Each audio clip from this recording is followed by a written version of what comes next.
माँ जी, जल्दी चलिए, देखिए आपके घर के बाहर एम्बुलेंस आई है। गायत्री भागती हुई दरवाजे पर आती है। तभी उसकी बहू चांदनी को एम्बुलेंस से बाहर लाया जाता है। हे भगवान, ये मेरी बहू को क्या हो गया? एक्सीडेंट हो गया माँ जी। अरे लेकिन ये कैसा एक्सीडेंट है? चोट तो कहीं नजर नहीं आ रही। अरे माँ जी, दिमाग में अंदरूनी चोट लगी है और ये अपनी याददाश्त खो बैठी है। हैं? मेरी बहू याददाश्त खो बैठी है? अब क्या होगा? अब फिक्र मत करिए, बस इनका अच्छे तरीके से ख्याल रखिए। मैंने दवाइयाँ दे दी हैं, अब मैं चलता हूँ। अगले दिन, अब तेरी तबीयत कैसी है बहू? बहू? किसकी बहू? हम भैरवगढ़ के ठाकुर विक्रम सिंह की बेटी रूपवती हैं। हम एक राजकुमारी हैं और तुम हमारी दासी हो बुढ़िया। अरे बेटा विशाल, बहू कैसी बहकी बातें कर रही है। अरे कुछ मत पूछो माँ, रात को मुझसे अपने पैर दबा रही थी। सर पर चोट लगने की वजह से इसका दिमाग पूरी तरह खराब हो गया है और ये अपने आप को राजकुमारी समझ रही है। तभी वहां चांदनी आ जाती है। तुम दोनों यहाँ क्या खुसुर फुसुर कर रहे हो? कहीं तुम दोनों मिलकर हमारे खिलाफ कोई षड्यंत्र तो नहीं रच रहे हो? हम तुम्हारा सर तलवार से उड़वा देंगे, समझे? अरे नहीं नहीं राजकुमारी जी, हम तो आपके सेवक हैं। भला हमारी इतनी हिम्मत? कहिए, आपने यहाँ हॉल में आने का कष्ट कैसे किया? हमें बहुत भूख लगी है।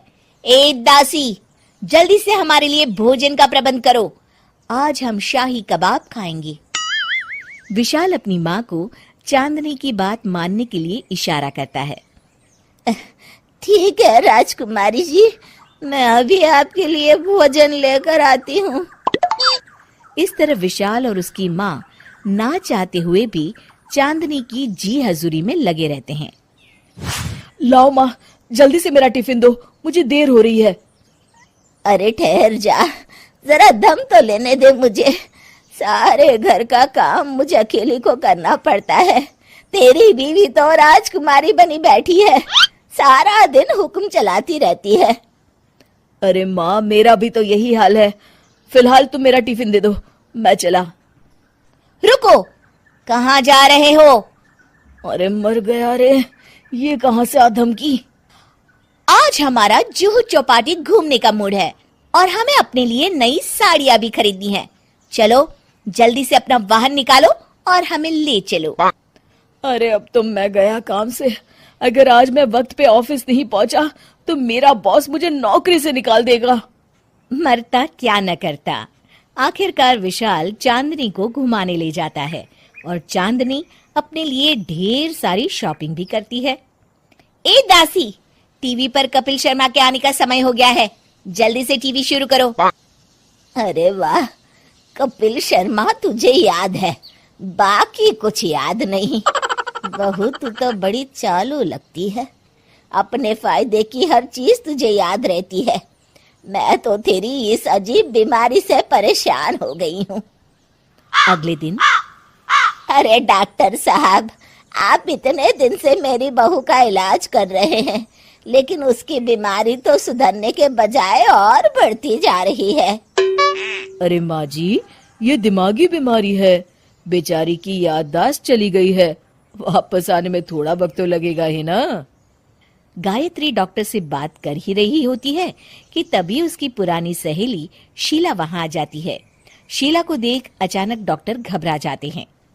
अच्छा माँ जी, मुझे एक मरीज को अर्जेंट देखने जाना है, मैं चलता हूँ। ये कौन था? अरे अब क्या बताऊं शीला, एक एक्सीडेंट भी मेरी बहू की याददाश्त चली गई है। ये डॉक्टर उसका इलाज कर रहा है। ये डॉक्टर कब से बन गया? अरे ये तो चमन पान वाले का लड़का है, सारा दिन नौटंकी करता रहता है। अच्छा तो ये बात है, अब मैं समझी। मेरी बहू और ये पान वाले का लड़का दोनों मिलकर मुझे बेवकूफ बना रहे थे। चल तू मेरे साथ। गायत्री शीला को एक बड़ा सा डंडा हाथ में देकर अपनी बहू चांदनी के कमरे में ले जाती है। बहू, ये मेरी सहेली है, एक डॉक्टर है। इसने तेरे जैसे न जाने कितनों का इलाज 2 मिनट में कर दिया है।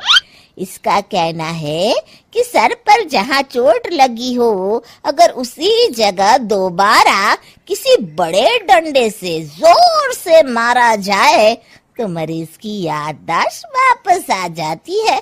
देख, हम डंडा भी लाए हैं। अपनी सास की बातें सुनकर और हाथ में बड़ा डंडा देख चांदनी घबरा जाती है। अरे बाप रे, मैं तो फंस गई। इस डंडे की एक बार की वार से ही मैं तो चारों खाने चित हो जाऊंगी। अब क्या करूं, क्या करूं, क्या करूं? लेकिन गायत्री, डंडा सर पर ठीक उसी जगह लगना चाहिए जहाँ चोट लगी है। अरे तू चिंता मत कर, 2-4 बार मारूंगी तो एक बार तो सही जगह लग ही जाएगा ना। चल बहू, तैयार हो जा। अरे नहीं नहीं माँ जी, मुझे मत मारिए। दरअसल घर के काम करने से बचने के लिए मैंने ये सब नाटक किया था। मुझे माफ कर दीजिए, मैं कान पकड़ती हूँ।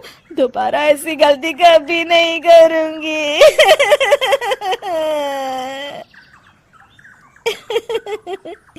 क्यों दोस्तों, कहानी कैसी लगी हमें जरूर बताइएगा।